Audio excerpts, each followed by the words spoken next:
ఒకసారి మీకు టైం ఉంటే ఈ వీడియో చూడండి. రేపటికి ఎగ్జామ్ బీటెక్ థర్డ్ ఇయర్ 21 సంవత్సరం ఇంకా రాలా ఎందుకు సార్? సికింద్రాబాద్ చిలకలగూడలో జరిగిన ఈ స్టోరీ అయితే ప్రతి ఒక్కరికి తెలిసిందే కదా. లవ్ చేస్తే సంపుతురా బ్రో, మీ చెల్లె గిట్లా లవ్ చేసింది, మీ చెల్లెని ఎందుకు చంపలేదు? మీ చెల్లిదే జీవితం, మీ చెల్లెకే పేరెంట్స్ ఉంటారా? వాడికి జీవితం లేదా? వాడికి పేరెంట్స్ లేరా?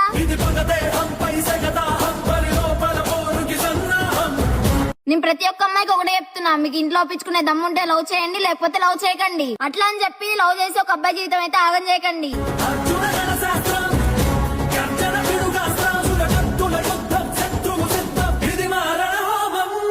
బ్రో, నువ్వు లవ్ చేసావని చంపావు కదా, నువ్వు ఎవరిని లవ్ చేయవా? నిన్ను చంపే మొగాలు లేడానా?